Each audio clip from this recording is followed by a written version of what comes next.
உச்சநீதிமன்றத்துடைய உத்தரவு வந்து என்ன அளவுல வந்து வரவேற்கிறேன். மாநில அரசு இந்த விசாரணையை சரியாக செய்யாது அப்படிங்கிற சந்தேகம் வருது. ஆனா மற்ற எந்த இடங்களிலுமே நடக்காத ஒரு விஷயம் கரூரில் நடக்குது அப்படிங்கும்போது பல வகையான சந்தேகங்களை உருவாக்குது. 2 உள்ளூர்காரன் சண்டை போட்டிருக்கான் அப்படின்னா அவனை 2 பேரும் நியாயமா வந்து தீர்ப்பை சொல்ல மாட்டாங்க. அப்படிங்கும்போது வெளியில இருந்து ஒரு பொதுவான ஒரு ஆள் வரணும் அப்படிங்கிறது ஒரு கோரிக்கை தான். இந்த அருணம்மா அவர்களுடைய அந்த விசாரணை நீங்க பொதுத்தளத்துல பாக்குறீங்க, அவங்க ஒரு நிலைப்பாடு எடுத்து அவங்க சொல்றாங்க. அதை நம்ம எப்படி பாக்குறது? அதுல வந்து உண்மை வெளிவரும் அப்படின்னு நமக்கு தோணுமா? இப்ப நம்ம விஜய் வந்து பிஜேபி அணி, ஊடகங்கள் வந்து ஒரு இதை வந்து கட்டமைக்கிறாங்க. அதை வந்து கூட்டணி கணக்கா எப்படி பார்க்க முடியல? கூட்டணி கணக்காக அதிமுக விரும்புது. இதுல விஜய் எடுக்கிறதா இறுதி முடிவுன்னு வைங்களேன். கூட்டணி போறாரா போகணுமா வேணாமாங்கிறது விஜயோடைய முடிவு. ஏன்னா விஜய் வந்து பாஜகவை வந்து மிக கடுமையாக விமர்சிச்சிருக்காரு. எதிர்கட்சியா இருக்கும்போது தங்களை மிக உக்கிரமான ஒரு போராளியாக காட்டிக்கொள்வார்கள். பின்னாடி அதிகாரத்துக்கு வந்த உடனே எதையெல்லாம் எதிர்த்தார்களோ அதையெல்லாம் வந்து நிறைவேற்றுவார்கள். அதை நியாயப்படுத்தவும் செய்வார்கள். நம்மகிட்ட எந்த பிரச்சனையும் இல்லை, மடியில கணம் இல்லைன்னா பண்ணிட்டு போட்டோம், எப்ப நமக்கு பொறுப்பு இல்லை, சிபிஐச்சி அவனாச்சு குற்றம் செஞ்சவன் மாட்ட போறான், அவ்வளவுதானே, நம்ம ஏன் எதிர்க்க வேணும்? சீமான் அவர்கள் வந்து சிபிஐ விசாரணையை எந்த விசாரணையே தேவையில்லைங்கிற மாதிரி பேசிட்டு தமிழ்நாடு போலீஸ் அதெல்லாம் வந்து சும்மா உருட்டல்கள். அந்த விஷயத்துல வந்து சீமான் அவர்களுடைய முடிவு வந்து தவறானதான். சிஎம் சாருன்னா சிஎம் சாரை தானே போட்டு நம்ம எல்லாம் வெளுக்கிறோம். அப்புறம் என்ன வந்து விஜய் வந்து சிஎம் சார்னு சொன்னா என்ன பிரச்சனை, சிஎம் அங்கிள் அப்படின்லாம் சொல்றதுல என்ன இது இருக்கு? போராட்டங்கள் எல்லாம் ஒடுக்கிறதுக்கான வேலைகள் செய்யறாங்க. தூய்மை பணியாளர் போராட்டம் நடந்தது, அதை எப்படி ஒடுக்குனாங்கிறத கண் முன்னாடி பார்த்தோம். அந்த அதிகார நாற்காலிகள் வந்து இந்த மாதிரியான வேலைகளை தான் செய்யும். இந்த நாற்காலி ஊடகங்களுடைய கழுத்தை நெரிக்கிறது, முன் வரிசையில் நின்று கருத்து சொல்லக்கூடிய ஆட்களை எல்லாம் அமைதிப்படுத்துறது, இதை வழக்கமா செய்யறது. இந்த விஷயத்துல திமுக வந்து ரொம்ப தேர்ந்த வித்தைக்காரர்கள். மக்களோட ஆதரவா நிக்கிறது திமுக தான் அப்படிங்கிற ஒரு பார்வையில தான் மக்கள் இருக்கிறாங்க. இல்ல, எனக்கு அப்படி தோணல. அப்படி இவங்க ஒரு தோற்றத்தை உருவாக்குறாங்க. கிளை ஆட்கள், கம்பெனி ஆட்கள், செட் ப்ராப்பர்ட்டிகள் மூலமாக இவர்கள் வந்து அப்படி ஒரு தோற்றத்தை உருவாக்குறாங்க. விஜய்க்கு எதிரான மனநிலை இருப்பதாக எனக்கு தெரியல. விஜய் வந்து என்ன செய்வார் அப்படிங்கிற மாதிரி தான் இருக்காங்க. அரசு மீது தான் கோபமா இருக்கு. பெரிய அளவுல விஜய்க்கு இந்த விஷயத்தினால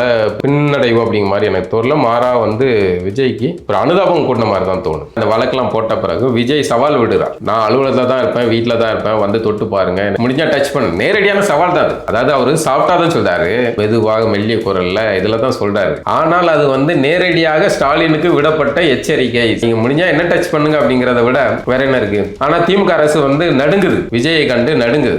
ஏன்னா டச் பண்ணா அது வந்து மேலும் விஜய்க்கு வந்து பொது தளத்துல வந்து கூடுதலாக செல்வாக்கை உருவாக்கிருமோ அப்படிங்கிற பயம். வணக்கம் டிவி கார்மி. இன்று நம்முடன் இணைந்திருக்கும் சிறப்பு விருந்தினர் திரு கார்ட்டூனிஸ்ட் பாலா அவர்கள். வணக்கம் சார். வணக்கம். கரூர் சம்பவம், அந்த வழக்கு வந்து ஒரு நபர் விசாரணை தொடங்குனுச்சு. அதன் பிறகு உயர்நீதிமன்றம் எஸ்ஐடி போட்டாங்க. இன்று உச்சநீதிமன்றத்தில் சிபிஐ விசாரணைக்கு உத்தரவிட்டிருக்காங்க. அடுத்தடுத்த கட்டமாக இந்த விசாரணை தொடங்குறதுக்கே இத்தனை மாற்றங்கள் இருக்கு. இந்த சிபிஐ விசாரணை உத்தரவை வந்து எப்படி பாக்குறீங்க? இதுல பல்வேறு அரசியல் கருத்துக்கள் வந்து தொடர்ந்து சொல்லிக்கிட்டு இருக்காங்க. சிபிஐ விசாரணைக்கான காரணம் என்ன நினைக்கிறீங்க? முதல் விஷயம், கரூர் ஒரு துன்பகரமான நிகழ்வு. இப்படி ஒரு 40க்கும் மேற்பட்டவர்களுடைய கனவு இந்த மாதிரியான விஷயங்களால சிதைக்கப்பட்டது அப்படிங்கிறது தான் வந்து வருத்தத்துக்குரியது. அதுக்கு 2 பக்கமே நம்ம வந்து தவறு இருக்குது அப்படின்னு நம்ம ஒரு பொதுவான ஆளாக பார்க்கும்போது 2 தரப்பையுமே நான் வந்து குற்றம் சாட்டுவேன். ஆட்சியாளர்களுடைய தவறும் இருக்குது, விஜய் தரப்புலையும் தவறு இருக்குது அப்படிங்கிறது. அது சில தவறுகள் இருக்கலாம், அதை சரி செஞ்சுருக்கலாம், முன்கூட்டியே இதை வந்து கணிச்சிருக்கலாம் அப்படிங்கிறது. ஆனால் மேஜரான தவறாக வந்து நான் வந்து அரசுடைய தவறை வந்து சொல்லுவேன். ஏன்னா நீங்கள் விஜய் தரப்புலேருந்து இந்த மாதிரியான நிகழ்ச்சியை பல இடங்களில் தொடர்ந்து நடத்திட்டு வர்றாங்க. ஒவ்வொரு இடங்களையும் இந்த மாதிரியான கூட்டங்கள் வருது, அளவு கடந்த கூட்டம் வருது. அவர்கள் எல்லாருமே விஜய்க்கு ஓட்டு போடணுங்கிற நோக்கத்தில் வர்றாங்கன்னு சொல்ல முடியாது. அவங்க எல்லாருமே வந்து விஜய்ங்கிற ஒரு நடிகரை பார்க்கணும் அப்படிங்கிற ஆசையிலையும் இதுலேயும் வருவாங்க. குழந்தைங்க அதனால தான் கூட்டிகிட்டு வர்றாங்க. இதில் வந்து பல குழந்தைங்க இறந்து போயிட்டாங்க. இப்படியான ஒரு சூழலில் அரசு வந்து கூடுதல் பொறுப்போடு அதை நடந்திருக்கணும் அப்படிங்கிறது. ஆனால் மற்ற எந்த இடங்களிலுமே நடக்காத ஒரு விஷயம் கரூரில் நடக்குது அப்படிங்கும்போது ஒரு பல வகையான சந்தேகங்களை பொதுத்தளத்தில் வந்து உருவாக்குது. இப்போ இந்த சம்பவம் நடந்த பிறகு இங்கே உள்ள நீதிமன்றம் ஒரு கருத்தை சொல்லுது. அந்த கருத்து நீதிமன்றம் சொல்லலாமா அப்படிங்கிற விவாதங்கள் ஒரு பக்கம் போகுது. அதுக்கப்புறம் அவங்க ஒரு குழு போடுறாங்க. ஏற்கனவே வந்து அரசு உடனடியாக ஒரு குழு போடுறாங்க. அரசுடைய அந்த நடவடிக்கைகள், அந்த சம்பவம் நடந்த இரவில் அரசுடைய நடவடிக்கைகள் ஒரு எல்லாமே வந்து ஒரு மாதிரி புதிராக இருக்குது.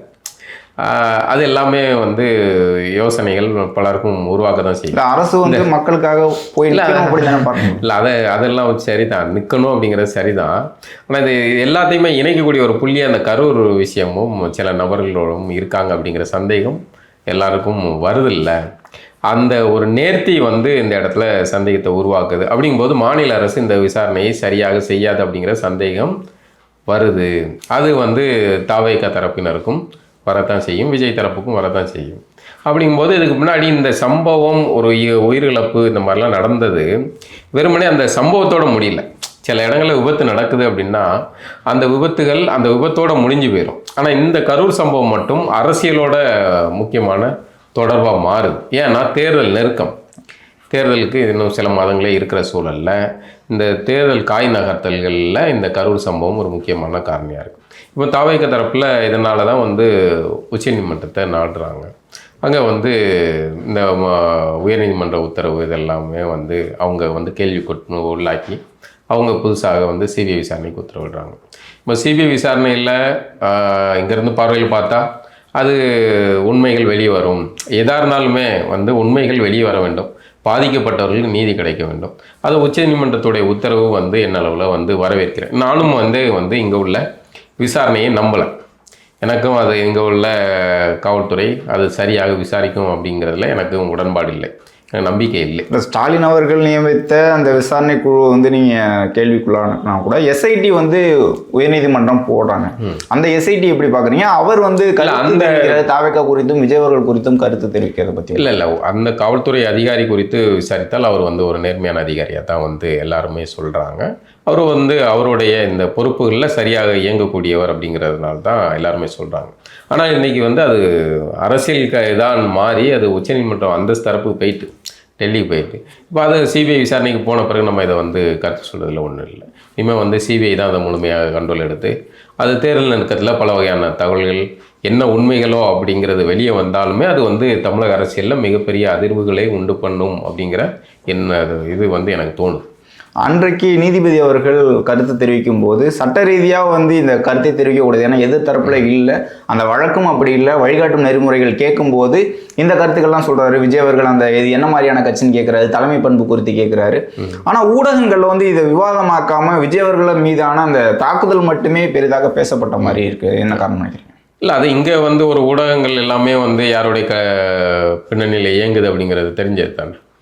ஊடகங்கள் எல்லாத்தையுமே ஆட்சியாளர்கள் எந்த ஆட்சி வந்தாலுமே முதல் வேலையாக ஊடகங்களில் கண்ட்ரோல் எடுத்துடுறாங்க. அதுவும் இந்த திமுக ஆட்சிக்கு ஊடகங்களுடைய செல்வாக்கு பற்றி சொல்ல வேண்டியதில்லை. அவர்கள் வந்த உடனே வேலையாக கருத்துஜீவி, அறிவாளர், எழுத்தாளர், கந்தசாமிகள் அவன் எல்லாரையுமே ஆளுக்கு ஒரு போஸ்டிங்கு போட்டு தங்களுடைய அணியில் சேர்த்துட்டாங்க. மறைமுகமாக அரசு சம்பளத்தில் அவர்களுக்கான அடியாட்களை உருவாக்கி விட்டார்கள்.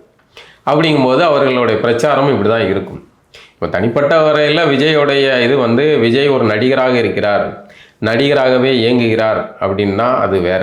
அவர் ஒரு அரசியல் இயக்கத்தை தொடங்கியிருக்கார். அப்படிங்கும்போது அரசியல் ரீதியாக அவர் தன்னையும் தன் பின்னாடி திரளக்கூடிய நபர்களையும் வழி நடத்த வேண்டிய பொறுப்பு விஜய் அவர்களுக்கும் இருக்குது. அதை அவர் சரியாக செய்ய வேண்டும் அப்படிங்கிற கடன் இருக்குது. அது இல்லாமல் வெறுமனே அவர் ஒரு நடிகராக இந்த மாதிரி பயணம் போகிறாரு, அவரை பார்க்க வர்றாங்கன்னா பிரச்சனை கிடையாது. ஒரு தனியாக ஒரு கட்சி ஆரம்பிச்சிருக்காரு. கட்சி ஆரம்பிக்கும் போது அது கூடுதல் பொறுப்பாகும். இந்த மாதிரியான சம்பவங்கள்லாம் நடக்காமல் விஜய் அவர்களும் கவனமாக இருக்க வேண்டியது அவசியமாக இருக்கும். அப்போ அது எல்லா தரப்பான விமர்சனங்களும் வரதான் செய்யும். ஆனால் தமிழ்நாட்டை பொறுத்த வரைக்கும் ஊடகங்கள் ஒரு இதை கட்டமைக்கிறாங்க. இப்போ விஜய் பிஜேபி அணிக்கு பெயரக்கூடாதுன்னு திமுக பதறுது. அதிமுக அணியில் சேர்ந்துடக்கூடாது, விஜய் சேர்ந்துடக்கூடாது. விஜய் தனியாக நிற்பதையே திமுக விரும்புகிறது. அதனால தான் பார்த்தீங்கன்னா இந்த வழக்கெல்லாம் போட்ட பிறகு விஜய் சவால் விடுறார். நான் அலுவலகத்தில் தான் இருப்பேன், வீட்டில் தான் இருப்பேன், தொட்டு பாருங்கள், என்ன இது பண்ணுங்கள், முடிஞ்சால் டச் பண்ணு. நேரடியான சவால் தான் அது. அதாவது அவர் சாஃப்டாக தான் சொல்கிறாரு, மெதுவாக மெல்லிய குரலில் இதில் தான் சொல்கிறாரு. ஆனால் அது நேரடியாக ஸ்டாலினுக்கு விடப்பட்ட எச்சரிக்கை, சவால் தான் அது. நீங்கள் முடிஞ்சால் என்ன டச் பண்ணுங்க அப்படிங்கிறத விட வேற என்ன இருக்குது. ஆனால் திமுக அரசு நடுங்குது, விஜயை கண்டு நடுங்குது. அவரை டச் பண்ணுறதுக்கு. ஏன்னா டச் பண்ணால் அது மேலும் விஜய்க்கு பொது தளத்தில் கூடுதலாக செல்வாக்கை உருவாக்கிருமோ அப்படிங்கிற பயம். விஜயை டச் பண்ணுறதை விடுங்க, புஷி ஆனந்தையும் ஆதவையுமே டச் பண்ணல. ஆதவ் ப்ரெஸ் எல்லாம் பார்த்து பேசிக்கிட்டு இருக்காரு, பத்திரிகையாளர் சந்திப்பு நடத்துகிறாரு. ஆனால் தமிழக போலீஸுக்கு மட்டும் தெரிய மாட்டேங்குது. அப்படியான மிராக்கள்லாம் நடக்குது.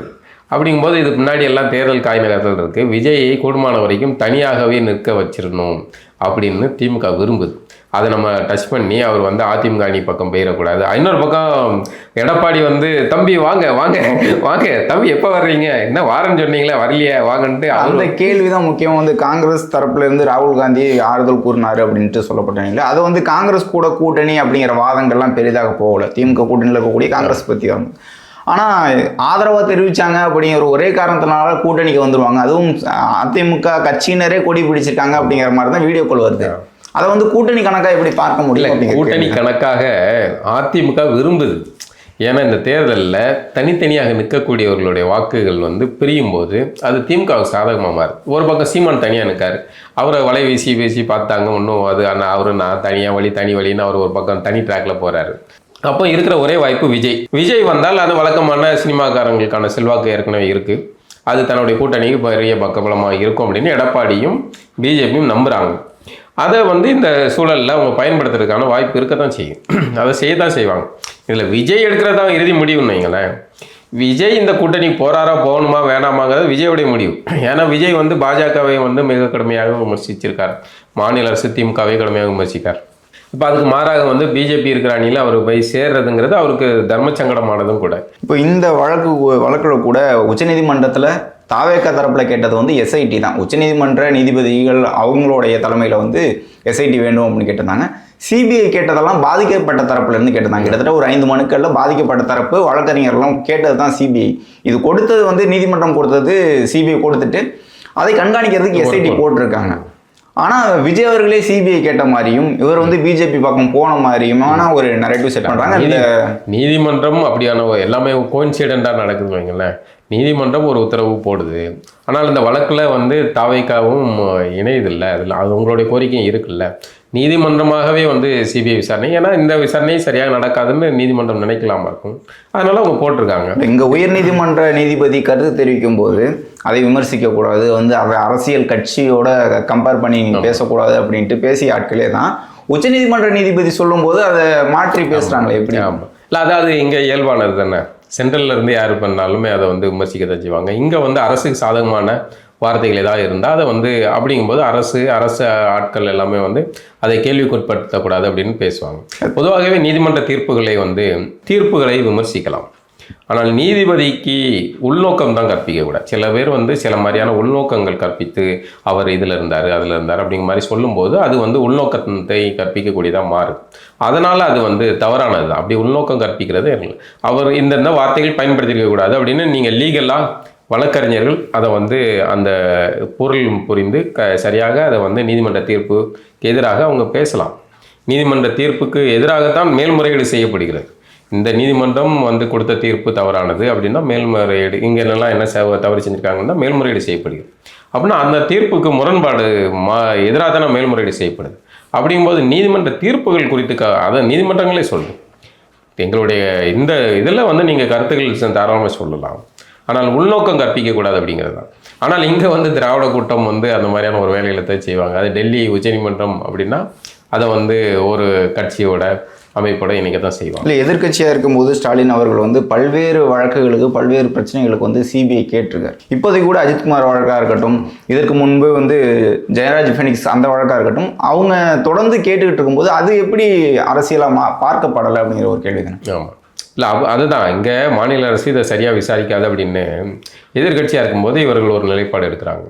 அதே இவங்க அதிகாரத்துக்கு வந்தோடனே வந்து இவர்களுக்கு அது வேற ஒரு நிலைப்பாடமாக இருக்குது. பொதுவாகவே திமுகவை பொறுத்த வரைக்கும் ஆட்சியில் இருக்கும்போது ஒரு பார்வை, எதிர்கட்சியாக இருக்கும் ஒரு பார்வை. எதிர்கட்சியாக இருக்கும்போது தங்களை மிக உக்கிரமான ஒரு போராளியாக தமிழ்நாட்டுக்காக போராடக்கூடியவர்களாக காட்டிக்கொள்வார்கள்.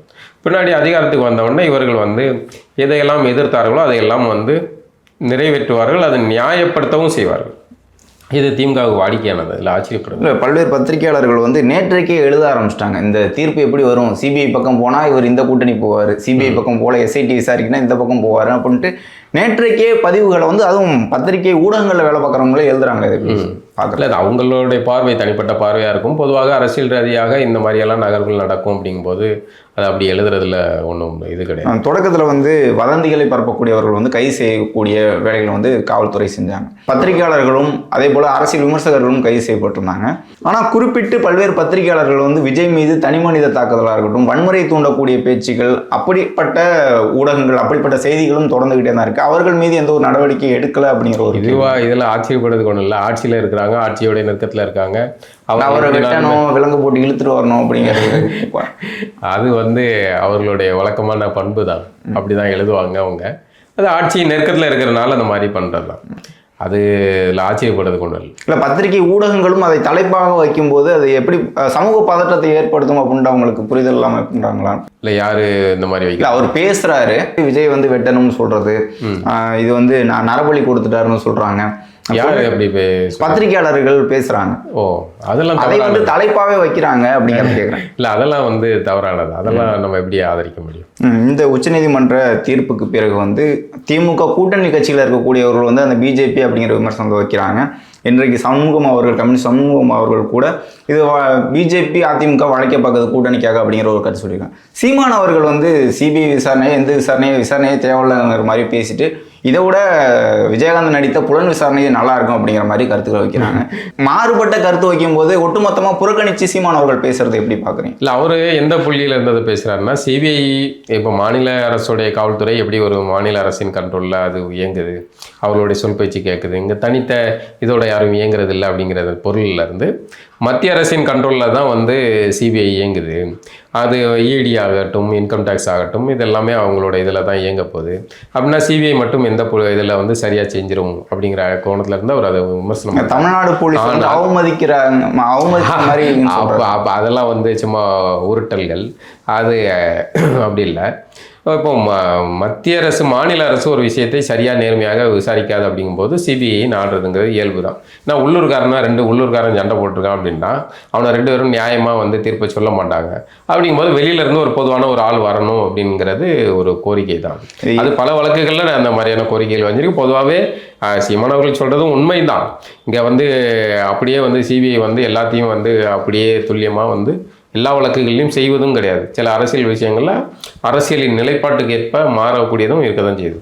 இல்லை, இந்த கருத்தில் வந்து தமிழ்நாடு காவல்துறையை வந்து ரொம்ப அவமதிக்கிறீங்கன்னு சொல்லக்கூடிய கருத்து மாதிரியே தான் இதற்கு முன்பு விஜய் அவர்கள் வந்து சிஎம் சார்னு சொல்லாதீங்க, சிஎம் சார், சிஎம்ங்கிற பதவி எப்படிப்பட்ட பதவி தெரியுமா அப்படின்ட்டு விஜய் எதிர்ப்புங்கிற ஒரு புள்ளியில் வந்து உண்மையான காரணங்களோ அல்லது மக்களுக்கு ஆதரவாக இருக்கக்கூடிய காரணங்களோ வந்து விலகி போகிறாரா சீமான் அவர்கள் அப்படிங்கிற கேள்வி இருக்கு. இல்லை, அது வந்து அந்த விஷயத்தில் வந்து சீமான் அவர்களுடைய முடிவு வந்து தவறானது. அது சிஎம் சாருன்னா சிஎம் சாரை தானே போட்டு நம்ம எல்லாம் வெளுக்கிறோம். அப்புறம் என்ன வந்து விஜய் வந்து சிஎம் சார்னு சொன்னால் என்ன பிரச்சனை? சிஎம் அங்கிள் சிஎம் அங்கிள் அப்படின்லாம் சொல்றதுல என்ன இது இருக்குது? அதை வந்து ஒரு பெரிய குறையாலாம் வந்து சுட்டி காட்டுறது அப்படிங்கிறது சீமான் அவர்களுடைய ஏதோ ஒரு பலகீனம், அல்லது விஜய் குறித்து ஏதோ ஒரு நெருடலுக்குள்ளாகிறாங்க, அல்லது தன்னுடைய உழைப்பு, இத்தனை ஆண்டுகால உழைப்பு வந்து விஜயோடைய வரவால் அது வந்து மடைமாற்றப்படுதுங்கிற வேதனைகளையும் கோபத்திலையும் பேசுகிறாருன்னு எடுத்துக்கலாம். இந்த சம்பவம் இது குறித்து, கரூர் சம்பவம் குறித்து பேசும்போதே பல்வேறு ஊடகங்கள் வந்து முடக்கப்படுது அப்படிங்கிற பேச்சுகள் தான் பெரிய அளவில் பேசப்படுது. குறிப்பிட்டு புதிய தலைமுறை முடக்கப்பட்டதற்கு பத்திரிகையாளர்கள் கண்டனம் தெரிவிக்கிறாங்க. பாலிமரும் முடக்கப்பட்டது அப்படின்னு சொல்கிறாங்க. பத்திரிகையாளர்கள் கைது செய்யப்படுறாங்க. இந்த போக்கை எப்படி சார் பார்க்குறீங்க இன்றைய காலகட்டத்தில்? இல்லை, அதான் அது தவறானது. ஆட்சி அதிகாரத்தில் வந்து எப்போவுமே அந்த அதிகார நாற்காலிகள் வந்து இந்த மாதிரியான வேலைகளை தான் செய்யும். அந்த நாற்காலியை ஊடகங்களுடைய கழுத்தை நெரிக்கிறது. முதல்ல வந்தோடனே பாருங்களேன், நீங்கள் இந்த ஆட்சி வந்தோடனே அதை ஊடகத்தில் அதிகாரத்துக்கு வந்தோடனே முதல்ல ஊடகங்களை எல்லாம் வந்து அமைதிப்படுத்துறது, முன் வரிசையில் நின்று கருத்து சொல்லக்கூடிய ஆட்களை எல்லாம் அமைதிப்படுத்துறது, இதை வழக்கமாக செய்கிறது. இந்த விஷயத்தில் திமுக வந்து ரொம்ப தேர்ந்த வித்தைக்காரர்கள், அதனால் செய்ய தான் செய்வாங்க. இவ்வளோத்துக்கு வந்து தமிழக ஊடகங்கள் பெருவாரியாக இன்க்ளூடிங் புதிய தலைமுறை உட்பட எல்லாமே வந்து அரசுக்கு வந்து சாமரம் வீசக்கூடிய நிலையில் தான் இருக்குது. ஆனால் அதையும் வந்து சில இடங்களில் வந்து அரசு கேபிளில் இருந்து இது பண்ணப்பட்டதாக அவர்கள் சொல்லி அதுக்கப்புறம் பத்திரிகைகள்லாம் ஆர்ப்பாட்டம் நடத்தினாங்க. இதெல்லாம் தவறானது தான். இந்த தீர்ப்பு, இந்த விசாரணை போகிற அன்னைக்கே வந்து கிட்னி திருட்டு வழக்கு, அதற்கான எஸ்ஐடியில் அதிகாரிகளை மாற்ற சொல்லியிருந்தாங்க. திமுக அரசு கேட்டுருந்துச்சு, அதை வந்து மாற்றலை, உச்சநீதிமன்றம் மாற்றலை. அதே போல் ஆம்ஸ்டாங் அவர்களுடைய சிபிஐ விசாரணை வேண்டாம் அப்படின்னு சொல்லியிருந்தாங்க, அதையும் நிறுத்த முடியாதுன்னு சொல்கிறாங்க. இந்த 2 வழக்குகள் இப்போ சமீபத்தில் போயிட்டுருக்கு. கிட்னி திருட்டு வழக்காக இருக்கட்டும், ஆம்ஸ்டாங் அவர்களுடைய சிபிஐ வழக்கு கொடுத்து உங்களுக்கு பார்வை. இல்லை, அதான் ஆம்ஸ்டாங் விஷயத்தில் இதெல்லாம் முக்கியமான ஒரு கோரிக்கையானது. ஏன்னா அதில் பல பெருந்தலைகள் இங்கே இருக்காங்க அப்படின்னு சந்தேகப்படுறாங்க. பெரிய ஏகப்பட்ட பின்புலத்தோட ஆட்கள் இதில் இருக்காங்க. ஆம்ஸ்டாங்கை தவிர மற்ற அத்தனை பேருக்கும் ஆம்ஸ்டாங் கொல்லப்படுவார் அப்படிங்கிற மாதிரி தெரிஞ்ச அளவுக்கு தான் இங்கே போலீஸோடைய நகர்வுகள் போயிருந்தது. அப்படிங்கும்போது இதில் நேர்மையாக விசாரணை நடக்கும் அப்படிங்கிறது வாய்ப்பு இல்லை. அதனால் சிபிஐ விசாரணைக்கு போகிறாங்க. நீங்கள் அஜித் விஷயத்தில் வந்து நீதிமன்றம் ஒரு இதை போடுறாங்க. அவங்க சில கண்டனங்கள்லாம் தெரிவித்து காவல்துறை விசாரணைக்கு சிறப்பு இதுக்கு போடுறாங்க, சிபிசிஐடிக்கு மாற்றினாங்கன்னு நினைக்கிறேன். உடனடியாக முதல்வர் அவர்கள் தன்னுடைய புனிதத்தன்மை நிரூபிக்க வந்து சிபிஐ விசாரணைக்கு அவங்களா கேட்கப்படாத நிலையில் தானாக விசாரிக்க உத்தரவிடுகிறார். அதே நியாயம் வந்து ஆம்ஸ்டாங்க்கு பொருந்தாதா? ஆம்ஸ்ட்ராங் வழக்குக்கு தான் முதன்மையாக நீங்கள் உத்தரவிட்டிருக்கணும். கவின் விஷயத்துக்கு முதன்மையாக உத்தரவிட்டிருக்கணும். ஏன்னா கவின் கொலையில் அந்த குடும்பம் காவல்துறையை சார்ந்த குடும்பம். அங்கே எப்படி வந்து காவல்துறையை பாதுகாப்பாங்களா, பழி கொடுப்பாங்களா? அதோட வேற வந்து சாதி பின்புலம்லாம் இருக்குது. அப்படிங்கும்போது அங்கே தான் நீங்கள் சிபிஐ விசாரணைக்கு வேண்டும். அங்கெல்லாம் வந்து தவிர்க்கிறீங்க. அப்போது இதெல்லாம் ஒரு முரண்பாடானது தான். எப்படி சிபிஐ விசாரணை எதுக்கு மேல்முறையீடு போகணும்னு கேட்குறேன். சரி, நம்மகிட்ட எந்த பிரச்சனையும் இல்லை, மடியில் கணம் இல்லைன்னா பண்ணிட்டு போட்டோம். எப்போ நமக்கு பொறுப்பு இல்லை, அது சிபிஐ ஆச்சு, அவனாச்சு, குற்றம் செஞ்சவன் மாட்ட போகிறான், அவ்வளோதானே. நம்ம ஏன் எதிர்க்க வேணும்? அந்த கெட்டி திருட்டு வழக்குலையும் தீவிரமாக செயல்படுறாங்க. இந்த விசாரணை வந்து எங்களுடைய அதிகாரிகள், நாங்கள் சொல்லக்கூடிய அதிகாரிகளை நியமிங்கன்னு கேட்குறது எப்படி பார்க்குறீங்க சார்? இல்லை, அது எப்படி சரியாக இருக்க முடியும்? அது சிபிஐ தான் முடியும் பண்ணணும். இவர்களுக்கு சாதகமான அதிகாரிகளை நியமிக்கணும் அப்படின்னு நினைக்கிறது சரியாக இருக்காதுல்ல. வழக்கின் விசாரணையை சரி பண்ண முடியாது. இப்போ இந்த விஷயத்துல அந்த அருணம்மா அவர்களுடைய அந்த விசாரணை அது எப்படி நீங்கள் பொதுத்தளத்தில் பார்க்குறீங்க? அவங்க சொல்கிற கேள்விகளோ அது பதில்களோ அவங்க ஒரு நிலைப்பாடு எடுத்து அவங்க சொல்கிறாங்க. அதை நம்ம எப்படி பார்க்குறது? அதில் வந்து உண்மை வெளிவரும் அப்படின்னு நமக்கு தோணுமா? ஏன்னா இன்னொன்று, ஏற்கனவே ஸ்டெர்லைட் விஷயத்தில் இதே அம்மா தான் விசாரித்தாங்க. அங்கேயும் ஒன்றும் நடக்கலை, எந்த தீர்வும் கிடைக்கல. அப்போ இந்த ஆணையம் விசாரித்தா மட்டும் இந்த விஷயம், அது வந்து எதிர்க்கட்சி பழனிசாமிக்கு அவப்பெயர் உண்டு பண்ணக்கூடிய ஒரு விஷயம். அதுலேயே வந்து நீங்கள் நேர்மையாக நடக்கலை. அந்த அறிக்கையில் நீங்கள் எதுவுமே அதுக்கு நடவடிக்கை எடுக்கலல்ல. இப்போ இது இந்த அம்மா கொடுது இந்த விஷயத்தில் கொடுத்துட்டா இது உங்கள் ஆட்சியில் நடந்த அவப்பெயர். இதில் மட்டும் எப்படி நீங்கள் நடவடிக்கை எடுத்துருவீங்க அப்படிங்கிற கோணம் இருக்குல்ல. அந்த புள்ளியிலிருந்து தான் வந்து அதை மறுக்க வேண்டியிருக்கு. இப்போது இந்த கரூர் சம்பவத்திற்கு பிறகு வந்து ஸ்டாலின் அவர்கள் நேரடியாக போகிறதா இருக்கட்டும், செந்தில் பாலாஜி அவர்கள், அன்பில் மகேஷ் அவர்கள் அங்கே இருந்ததாக இருக்கட்டும், அதே போல் உதயநிதி ஸ்டாலின் வந்து வந்துட்டு போயிருந்தாங்க. ஒட்டுமொத்தமாக மக்களோட ஆதரவாக நிற்கிறது திமுக தான் அப்படிங்கிற ஒரு பார்வையில் தான் மக்கள் இருக்கிறாங்க அப்படின்ட்டு திமுக தரப்புலேருந்து தொடர்ந்து சொல்லிக்கிட்டு இருக்காங்க. விஜய் அவர்கள் வந்து கட்சி சரியில்லை, மக்களுக்கு நிற்கிறது திமுக மட்டும்தான், அப்படி தான் மனநிலையில் தான் இருக்காங்கன்னு சொல்கிறாங்க. அப்படி தான் இருக்காங்களா இந்த சம்பவத்துக்கு? இல்லை, எனக்கு அப்படி தோணலை. அப்படி இவங்க ஒரு தோற்றத்தை உருவாக்குறாங்க. தங்களுடைய கிளை ஆட்கள், கம்பெனி ஆட்கள், செட் ப்ராப்பர்ட்டிகள் மூலமாக இவர்கள் வந்து அப்படி ஒரு தோற்றத்தை உருவாக்குறாங்க. பொதுவாக வந்து பரவலாகவே வந்து விஜய்க்கு எதிரான மனநிலை இருப்பதாக எனக்கு தெரியல. விஜய் வந்து என்ன செய்வார் அப்படிங்கிற மாதிரி தான் இருக்காங்க. நம்ம விஜய் தவறுன்னு சொல்கிறோம்.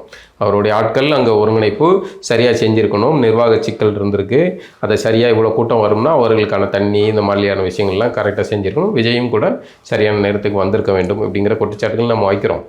அதை கடந்து பொதுமக்கள் வந்து அங்கே இருக்கிறவங்க வந்து இது வந்து காவல்துறை அரசுடைய நிர்வாக சீர்கேடு அப்படிங்கிறது அரசு மீது தான் கோபமாக இருக்குது. பெரிய அளவில் விஜய்க்கு இந்த விஷயத்தினால பெரிய இது பின்னடைவு அப்படிங்கிற மாதிரி எனக்கு தோணல. மாறாக வந்து விஜய்க்கு ஒரு அனுதாபம் கூட்டின மாதிரி தான் தோணும். ஊடகங்களில் சமீப காலங்களாக கிட்டத்தட்ட ஒரு 10 நாட்களுக்கு மேலாக இந்த கரூர் சம்பவம் குறித்தான விவாதங்களே போயிட்டுருக்கு. இப்போ திருவண்ணாமலையில் வந்து 2 காவலர்கள் வந்து ஒரு பெண்ணை வந்து பாலியல் வன்கொடுமை செஞ்சுருந்தாங்க. அதே போல் கோயம்பேட்டில் வந்து ஒரு பெண் வந்து தொடர் பாலியல் வன்கொடுமைக்கு ஆளாகியிருக்காங்க. இப்படிப்பட்ட சம்பவங்கள் வந்து விவாதிக்கப்படலை. ஊடகங்கள் வந்து அதை விவாதிக்க மாட்டேங்குது அப்படிங்கிற ஒரு கேள்வியும் கேட்குறாங்க. இல்லை, அது வந்து அதான் சொன்னோம்ல ஆரம்பத்திலே, இந்த ஆட்சிக்கு எதிரான விஷயங்கள் எதுவுமே வந்து விவாதத்துக்கு எடுத்துக்கொள்ளப்படாது. ஏன்னா இங்கே வந்து பெருவாரியாக வந்து ஊடகங்களில் இன்றைய சூழல் கசப்பாக தான் இருக்குது. நம்ம ஒரு பத்திரிகையாளராக இந்த விஷயத்த வந்து கசப்பாக தான் சொல்கிறேன். எவர் ஆட்சியில் இருந்தாலும் சரி, ஊடகங்கள் வந்து பொறுப்பாக வந்து தவறுகளை தவறுன்னு கண்டித்து பேசுவேன். ஏன்னா அந்த பொறுப்பு ஊடகங்களுக்கு முக்கியமாக இருக்குது. ஆனால் இங்கே என்ன சோகம்னா, இன்றைக்கு என்ன தலைப்பு நீங்கள் டிபேட் பண்ணணும் அப்படிங்கிறத ஏதோ ஒரு நிறுவனம், ஒரு ஐடி விங் வந்து உங்களுக்கு முடிவு பண்ணுது, அது உங்களை வாட்ஸ்அப் குழுவில் அனுப்புது. ஒவ்வொரு சேனலுக்கும் இன்றைக்கி நீங்கள் இதை தலைப்பாக வச்சுக்காங்கன்னு, அதை நம்ம வந்து கூச்சமே இல்லாமல் எடுத்து அதை தலைப்பாக வச்சு விவாதம் பண்ணுறாங்க. அப்படிங்கும்போது ஆட்சிக்கு எதிரான விஷயங்கள் எப்படி பேசப்படும்? இல்லை, இந்த கேள்வி எதற்கு கேட்குறேன்னா, ஆட்சி வந்து சிறப்பான ஆட்சியாக போயிட்டுருக்கு, மக்கள் வந்து வரவேற்பு அதிகமாக இருக்குது அப்படின்ட்டு திமுக தரப்புலேன்னு சொல்லிட்டு நாங்கள் தான் மறுபடியும் வெல்வோம் அப்படிங்கிற ஒரு சூழலில் தான் இருக்குது அப்படின்ட்டு சொல்கிறாங்க. டெல்லியில் மோடிஜி வந்து அவங்க ஒரு கோடி மீடியா உருவாக்கியிருக்காங்கன்னா, அதே மாதிரி இங்கே ஸ்டாலின் மீடியா இது இவர்கள் அப்படி ஒரு தோற்றத்தை ஆட்சிக்கு எதிரான ஒரு பெரிய அலையே இல்லை அப்படிங்கிற பார்க்குறாங்களே. 2026 தேர்தல் வரப்போகுதுன்னா ஒரு 6 மாதங்களில் திமுகவுக்கு எதிராக என்ன மனநிலையில் மக்கள் எதிர்ப்பு தெரிவிக்கிறாங்க அப்படிங்கிற ஒரு கேள்வி கேட்குறாங்க கூட்டணி கட்சிகள், திமுக கூட்டணி கட்சிகள். அப்படி இவர்கள் நினைத்துக் கொள்கிறார்கள் எதிர்ப்பு இல்லை அப்படின்னு இவங்க நினச்சிக்கிட்டுறாங்க. எதிர்ப்பு இல்லைன்னா நீங்கள் யார் எங்கே கூட பெரிய அளவில் இப்போ நீ அதிமுக எடப்பாடி பழனிசாமி காலங்களில் வந்து பல்வேறு எடப்பாடி பழனிசாமி காலத்தில் இவர்களுடைய மீடியா மார்க்கெட்டிங் வந்து அப்படி ஒரு தோற்றத்தை உருவாக்கியது. அந்த பீரியட்லேயே எடப்பாடி கரிஸ்மா இல்லாத லீடர். அப்போவுமே வந்து திமுக வந்து பார்டரில் தான் ஜெயிச்சிச்சு. அந்த பீரியடில் ஜெயலலிதா இருந்திருந்தால் இந்த இதுவும் போயிருக்கும். அப்போ எடப்பாடி முன்னாடியே தப்பி தவறி பார்டரில் பாஸ் ஆகிற நிலைமையில தான் இருந்தது. இப்போ எடப்பாடி இன்னும் கூட செல்வாக்காக மக்கள்கிட்ட அறியப்படுற நபரமாக மாறி இருக்காரு. கூட்டணிகள் எல்லாம் மாறும், சூழலாம் மாறும். அப்படின்னா திமுகவுக்கு வந்து அத்தனை எளிதாக வந்து அதிகாரத்தில் அமர்றது. அன்றைய சூழல்ல மக்கள் போராட்டம் அதிகமாக இருந்துச்சு. அன்னைக்கு போராட்டங்கள் இருந்தது, போராடுறதுக்கான வாய்ப்புகள் இருந்தது, சூழல் இருந்தது, பண்ண முடிந்தது. ஊடகங்கள் எல்லாம் அரசை கடுமையாக விமர்சிச்சு. இன்னைக்கு வந்து அப்படி இல்லை. ஊடகங்கள் எல்லாம் இவர்கள் கண்ட்ரோலில் வச்சுருக்காங்க. அரசுக்கு எதிராக செய்திகள் வெளியாகாது. போராட்டங்கள்லாம் ஒடுக்கிறதுக்கான வேலைகள் செய்கிறாங்க. தூய்மை பணியாளர் போராட்டம் நடந்தது, அதை எப்படி ஒடுக்குனாங்கங்கிறத கண் முன்னாடி பார்த்தோம். இப்படி எல்லாமே வந்து ஆட்சியாளர்கள், அந்த ஊடக கருத்து அறிவிஜிகள் எல்லாமே சேர்ந்து இந்த அரசுக்கு வந்து நல்ல பெயிண்டிங் அடிச்சுக்கிட்டு இருக்காங்க. லிப்ஸ்டிக் பூசி அதை வந்து அழகுபடுத்திக்கிட்டு இருக்காங்க. ஆனால் உள்ளுக்குள்ளே இருக்க புண்ணு வந்து புண்ணு தானே அது. சரிங்க சார், இவ்வளோ நேரம் உங்களுடைய நேரத்தை ஒதுக்கி உங்களுடைய கருத்துக்களை தெரிவித்ததுக்கு மிக்க நன்றி. நன்றி.